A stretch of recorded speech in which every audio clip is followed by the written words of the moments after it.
Okay, it's going to be a review of TNA's No Surrender 2008. This is my TNA pick for the month of September.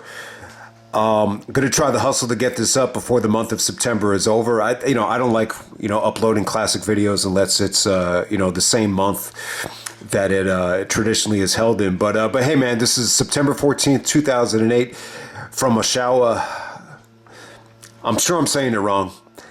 Oshawa, Ontario, Canada, the General Motors Center. We have an attendance of 3,500. This is right outside of Edge of Christian's hometown of, Toronto, Ontario, Canada. It's actually the TNA pay-per-view debut in Canada. Not the first show that they ever ran in Canada, but, without a doubt, up to that point, the biggest show that they ever did in Canada up to that point. But, before we get underway, though, I just want to shout out Bound for Glory. Probably not going to do any, classic Bound for Glory reviews, this year. I'll do something special before Bound for Glory, TNA related, to hype up the show. But hey, man, they're going to have to really dig down deep because I'm not excited about that main event. They're going to put Joe Hendry in the main event against Nick Nemeth. We'll see what Hendry can do. Give him credit. He's hot right now. I just really don't know what to expect in terms of the match quality. But main event of Bound for Glory, you got to deliver. Bound for Glory. Say what you want about TNA, but I think Bound for Glory's history has a great track record for the most part. So we'll see what happens at Bound for Glory. I think Best of the X Division Volume 2. That's what I'll upload right before Bound for Glory to hype up the show. That is an incredibly fun DVD featuring just a lot of just rare stuff on it. So I'll definitely talk about that. But yeah, man, going to try to hustle to get this up before September's over. So let's see if we can get it done. So with No Surrender 2008, we're hyping up Bound for Glory the next month with this show. And yeah, I mean, it just didn't make you excited about Bound for Glory. When you look at how stacked Bound for Glory was in Chicago that year, I mean, it just looks like such an amazing card. It definitely looks like the WrestleMania of any TNA show ever, but it really didn't do that well. It did 30 to 35,000 buys, which is what, just a regular show would do in 2006. So I just think, you could blame it on this show. This show just had a lot of, bad things happening. There was a problem with Ticketmaster. Booker T can't get to the show because of a hurricane. This is during hurricane season. So Booker T doesn't, make the trip. And, apparently on some of the cable feeds, I'm sure it was just one cable feed. This sounds like it's a cable issue. Apparently there was a porno movie that came on instead of the main event, or actually was the AJ Styles Frank Trigg match. And a lot of people weren't able to see that match because of the X-related video. That definitely can't happen, especially if you have a little kid, 8-10 years old, watching it. I mean, say what you want about the adult industry, but, that can't happen. But, I can't really say that that's TNA's fault. I mean, that sounds to me like it's a cable issue. But hey, man, we're going to get right down to it. So with this show right here, it's one of those shows that I think you can learn from. There's a lot of, attractive stuff when you look at this show. But, this is just one of those TNA shows that was just very forgettable, especially when you consider this is the debut in Canada. It felt like it was going to be such a big show. And then it just felt like an afterthought. It really, really did. I definitely think the Booker T stuff, I'm actually going to say that it hurt the show, looking back on it. And I think that's one of the great things about '08, though, is, you see all this talent, and they were out of the impact zone consistently for every single show. It wasn't just Bound for Glory. It wasn't just Lockdown. It wasn't just Slammiversary. It's like Hard Justice, Victory Road, Slammiversary, No Surrender. They're moving out of the impact zone in front of more crowds. They're doing more house shows. The business should be taking off right now. But this is the biggest TNA show, one of the biggest TNA shows that I think just really disappointed. When you look back on it. But, the first thing on the show, Sting comes out, and it was okay. Sting he messed up a lot of lines here. He definitely lost his train of thought. It wasn't a great promo. I get the fact why Sting had to be on this show. He wasn't working house shows. Samoa Joe's, taking jabs at him in promos. So you want to hype up the Bound for Glory main event, number one. I think number two, it's a big show in Canada.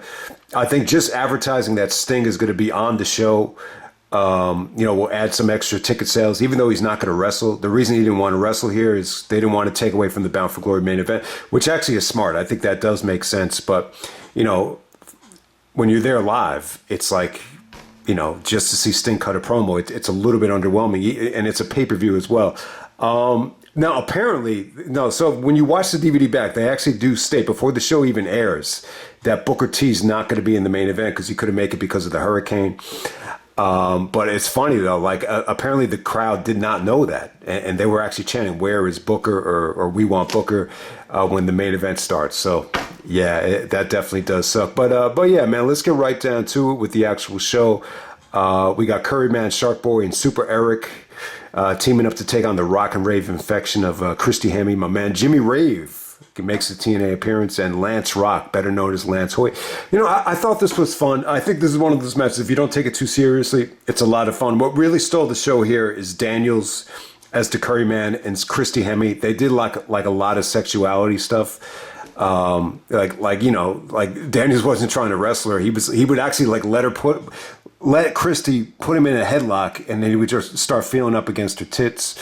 And then there was even a part in the match where Christy started to like it. I think the kiss from, I think it was Curryman, right? And so I think Shark Boy and Christy had good chemistry here. They did some fun stuff. I would have liked to see Jimmy Rave in something a little bit more serious, but this was just a nice little fun match. But at the same time, when you see Christopher Daniels on a show, I mean, you'd rather have him wrestle just to be than just to be thrown in some type of, comedy match. But there we go with that. Next up, we have Awesome Kong taking on ODB, the Old Dirty Bastard. Falls Count Anywhere. So, Gail Kim is wrapping it up at this time. It's funny, I didn't realize Gail Kim's run was so short in TNA, because... I'm saying it's short because they only had the Knockouts division not even a year, and she's already pretty much out the door. WWE just gave her like a massive offer, and it's funny because I'm watching a lot of stuff right now from 2004, and it looked like they were going to give Gail like a huge push, and then they kind of just transitioned to Trish like around Bad Blood. So it was kind of surprising that she went back to the WWE, but the Gail Kim and Awesome Kong stuff, it did very well. What I didn't really know was how well it did in the ratings. Like a lot of the knockout stuff like dominated the ratings for TNA. They got better ratings than anything in that 2008 year. So, but Kong and ODB, I really wasn't feeling this. I'm not a huge ODB fan. I just think the whole match outside of the ring, it just wasn't that engaging. Even some of the table spots just didn't come off great. There was some spacing issues. I mean, you would think, putting Awesome Kong through a table, the friggin' table should break, but it didn't break. I thought the ending was cool here, but that's pretty much what it was. All right, next up we have maybe one of the worst matches of the night. We got Team 3D taking on Abyss and Matt Morgan. I thought 3D was stale here. Matt Morgan got booed. I didn't notice it, but he actually did walk the rope like Taker, and they started booing that. I think anytime you try to impersonate a legend and you're not really haven't proven your worth yet, especially in Canada, they're going to give you shit about that. So I just thought Morgan looked rough here. I just don't think he moved that well. He's so big and lanky that he just had a tough time moving. But other than that, I think Abyss looked good. The storyline here was more about Abyss and the insane asylum and the 3D trying to humiliate Abyss by just psyching him out. But Abyss gets the big victory here over Team 3D. It was pretty much a lethargic match. I think that's the best way to put it. Next up, we have Petey Williams taking on Consequences Creed. Creed gets booed because he comes out with the Apollo Creed American flag tights. And then we got Sheik Abdul Bashir, the Middle Eastern Nightmare. This is a three-way dance for the TNA X Division Championship. I thought this was good. I think this was good stuff. People aren't going to like the finish because Sheik steals the victory after the Canadian Destroyer, but I think it was a lot of fun. I didn't really notice the entrance for Sheik, so I'm reading some of the negative reviews here, and I didn't even realize it. They do some sort of terrorist sound effect with his theme music. I didn't even notice it, but give this guy credit, Sheik Abdul Bashir. The Muhammad Hassan stuff, it didn't work out, but you got to give him credit, at least for rebounding. Even the stuff here in TNA, the fact that he found himself X Division champion heading into Bound for Glory, it's a pretty cool accomplishment. But I will say, Sheik wrestled more of a smart WWE style. He didn't really try to, over deliver here. But as a whole, I think the match is a lot of fun. And, Petey Williams in Canada with the Canadian Destroyer. So the fans popped huge for Petey. All right, next up we had Taylor Wilde taking on Angelina Love of the Beautiful People. This is for the TNA Women's Knockout Championship. Okay, man. So I've kind of changed my mind on the Beautiful People. I actually love it, man. I love the entrance. It's very risque. It feels like you're in a strip club, but I like it though. I like it when, wrestling, pushes the envelope, especially with women.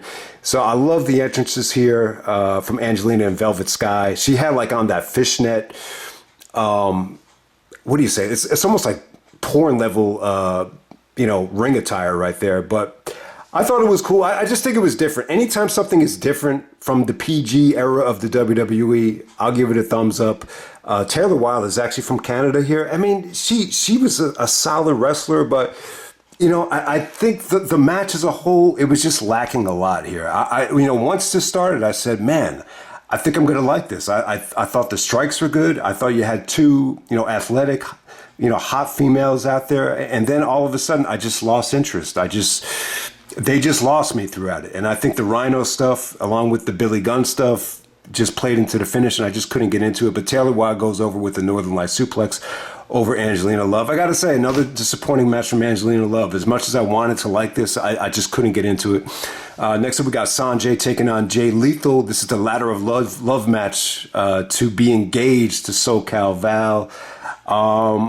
Great stuff here. I thought the ladder stuff was great. So something about this match was just lacking for me. I just think the stipulation, SoCal Val being out there, I just wish this could have been, I just feel like the match would have been better if this was just a straight up X Division match that was all about competition. To me, the stipulation here, I just can't buy into it. I can't buy into someone like Sonjay, the best man, stealing away his best friend's love interest. I just can't buy into it. It's just too unrealistic for me. So I think that kind of took me out of the match. But give Sonjay and Jay Lethal a lot of credit. I mean, they did creative stuff out there. The crowd ate this up. They loved it. They were chanting, "This is awesome." There was actually some like creative, different, ladder match stuff from there. I will say this about Sonjay though.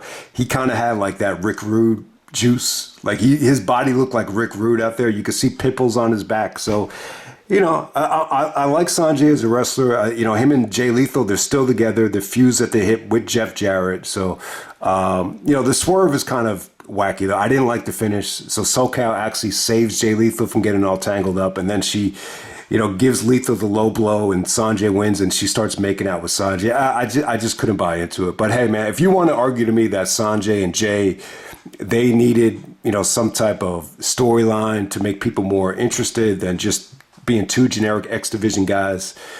And so it was worth a shot. I just wasn't a big fan of the wedding and, the stealing other guys' girlfriends. It's just too unrealistic for me. It just is, especially if it's your best friend.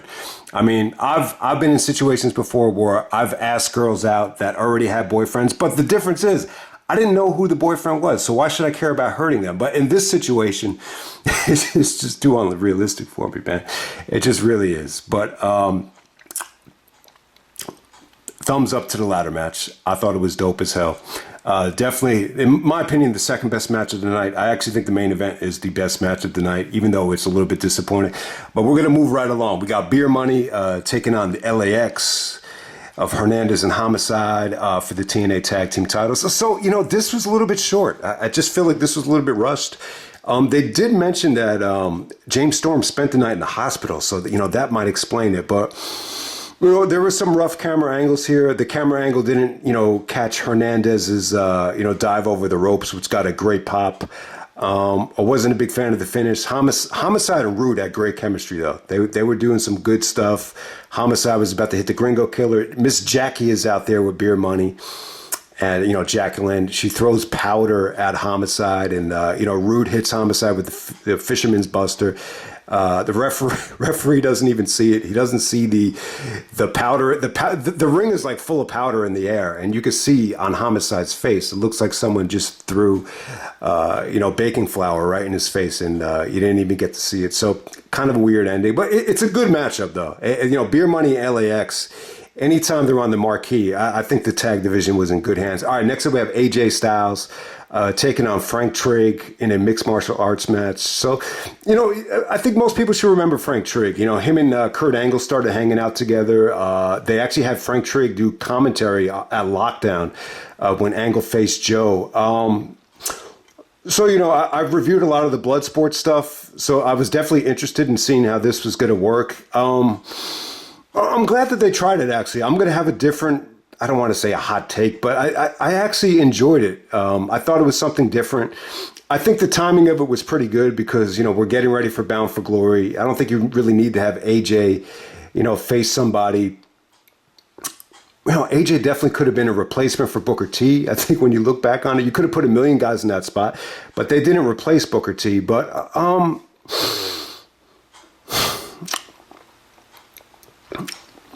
okay, so there's a lot. I think more than anything, what hurt this match is they tried to give it like 5-minute rounds, and I think that was a really, really big mistake because the fans really didn't start crapping on it until it was going to go into round 2. They were chanting, "This is bullshit." They were chanting Fire Russo. Every time I hear Fire Russo chants, I have it in my head, like Russo backstage saying, "I got a great idea. I got this great idea." He's like, and then I have another image where it's like, "Bro, it wasn't even my idea." But hey, man, I thought AJ was good here though. Like he adapted well. There was some nice arm bars from AJ, and AJ adjusted. He could, you could tell the fans just weren't feeling it.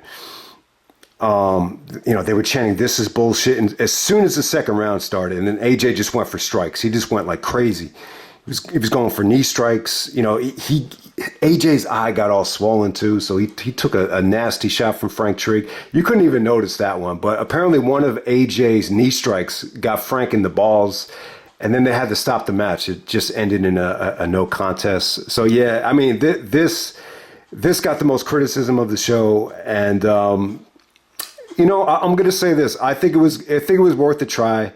It's just very, very tough to keep, people engaged for this type of match. It's a little bit different than the Bloodsport concept, but still, it's a lot tougher to do this in front of this isn't even like a regular mainstream audience, but still, it's 3,500 people out there. That's a lot more than what you would see at a Bloodsport show. Those fans are a little bit more, it's a mixture of MMA fans and pro wrestling fans. To try to do this kind of style in front of especially at that time in front of TNA fans, people are just gonna not have the patience for it. And to be honest, if I'm buying a ticket to see AJ, you want to see AJ do his thing. So I could definitely understand the frustration. But I love the Fire Russo chants, though, man. I love it. It's like, bro, it wasn't even my idea. Okay, now to the main event. We have a 3-way match for the TNA World Championship.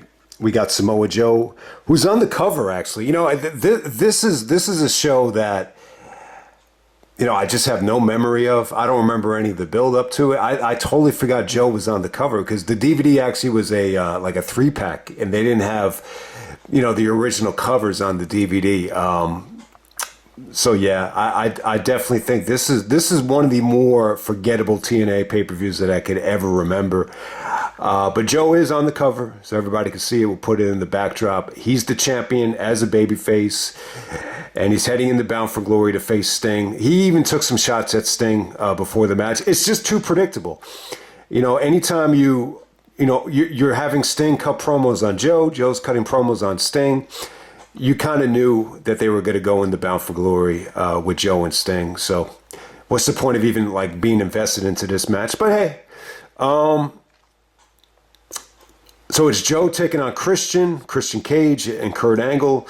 Booker T is nowhere to be found. All right, so there was a hurricane in Houston, and Booker T couldn't get to Canada in time. I think that's also another thing. You're asking Booker T to make plans during a hurricane to come from Texas all the way to Toronto. It's a big flight. I'm sure you got to probably transfer, maybe in Chicago or something like that. So yeah, I mean, the only other time I remember something like this happening was actually with Test at No Way Out 2003, where he wasn't able to make the show, which was also in Canada. I think it was in Montreal. And, they replaced Test with Jeff Hardy to take on Jericho in the opener. And I remember Test got punished for it. So, yeah, I mean, it's just unfortunate.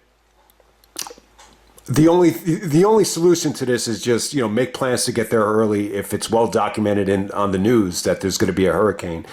But hey, you're asking Booker T to hang around for a couple of extra days. He probably just wouldn't have wanted to do it. I mean, that's another issue. So there's mixed feelings on the Booker T stuff here. So naturally, Booker T, this might come surprising to some people, but, sometimes he's hit or miss for me. There's times where I love Booker T. There's other times where I just feel like, he loses passion, easily. And so when I'm looking at Joe, Christian, and Kurt, why not? I mean, it's a hell of a combination. But it came off like something was missing here. I definitely think not telling the fans that Booker T was not going to be able to make the match. I definitely think that hurt it. It felt like something was missing. Plus, I just think Booker T would have gave it an extra dimension of unpredictability. Plus, you could do other stuff where you could build up Booker and Christian for Bound for Glory. They were going to touch in a three-way there. So, yeah, I'm going to go against the grain and just say, Booker T not being involved here definitely hurt the build-up. I mean, because they built it up well. Like they had, they called it like a four corners match, or I forget what it was, but they had some type of special name for it. And I just think them not, delivering on what they advertised, it just felt like something was lacking here. But I will say this, like if you're going to tell me you get Joe, this is 3 years right after Unbreakable 2005, where, Joe is coming into the company and he's taking on two TNA boys of AJ and Daniels, and it rocks the house. There's a little bit of a different dynamic here. It's Joe basically taking on two WWE boys, and Christian and Kurt, and the match is just not as good. It's not as it just didn't feel that important.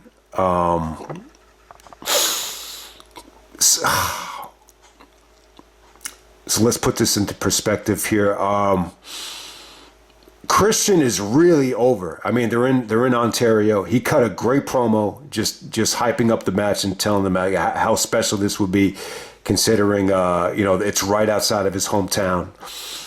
So I think the reaction for Christian was good. It wasn't overwhelming, but it was definitely, we've seen Edge get booed in his hometown, so it was definitely a good reaction. Fans are definitely behind Christian. True Slayer brought up a good point here.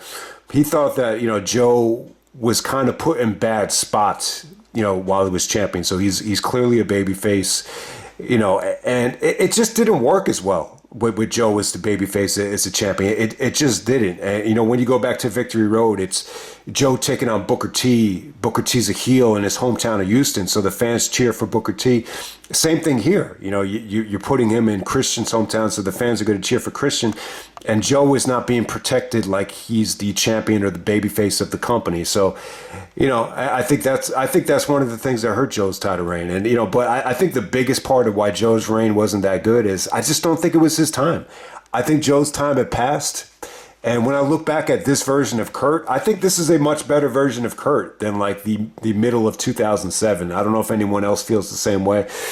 But hey, I think the other problem with this match is you've seen Joe face Kurt so many times by this point. It just became, ordinary. And I think that's what hurts Joe and Kurt in terms of, you can't say it's one of the best rivalries ever, because I think a great rivalry, you should never, find their matches repetitive. It should always maintain that level of volume that the first one had. And you just can't say that. Plus, Christian has faced Kurt so many times, and Christian faced Joe so many times.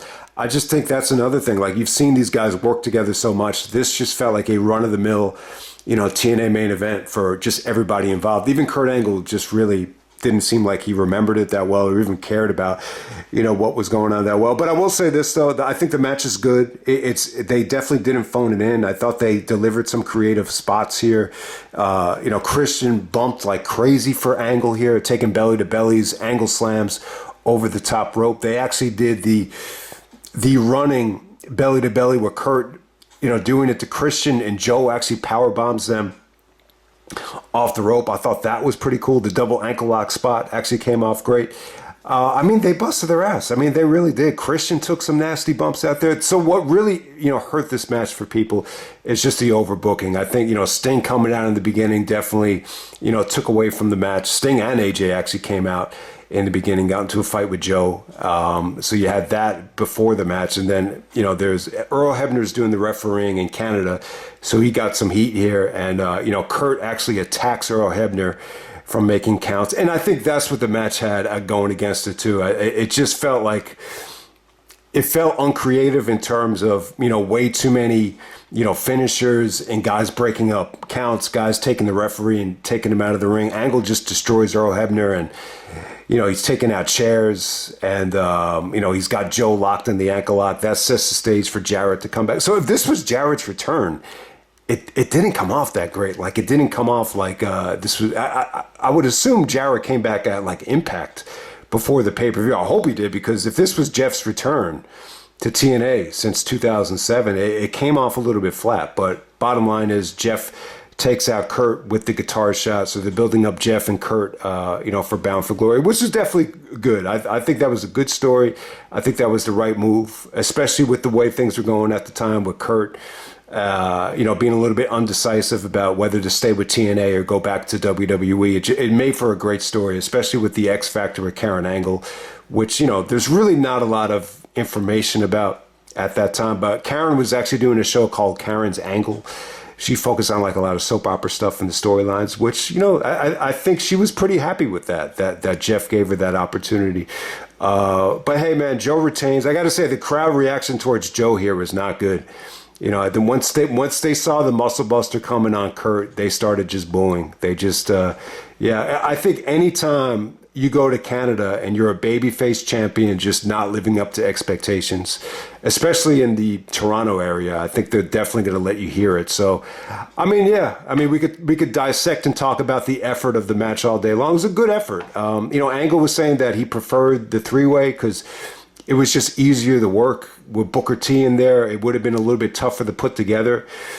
And maybe that's what hurt the match. Maybe they approached this thing like it was going to be easy, and it was they probably settled for, just having a more lackadaisical approach to it, and maybe that's what hurt the match. I think if Booker was in there, it just would have gave it an extra dimension of just spark, whatever you want to say. It would have felt a little bit more unpredictable. It would have came off better. I guarantee it. I definitely guarantee it. Looking back on it, nobody talks about this match. Nobody remembers it for as good as it was. It's still the match of the night. I love Joe, Christian, and Kurt. It just didn't hit the mark for me. The idea of having someone replace Booker, it would have been tough. Really, you only could have went with Sting or Jarrett. That's really only the two choices there. And I like the idea of just saving Sting for Bound for Glory. You already committed to Sting. With Jeff coming in there, he hadn't really wrestled. And, I was under the impression that Jeff and Kurt was just like a special attraction. So I think they made the right move. But I'll just end it right there, guys. That's TNA's No Surrender 2008. On a side note, just want to say rest in peace to Dikembe Mutombo. And I'm out. Thank you.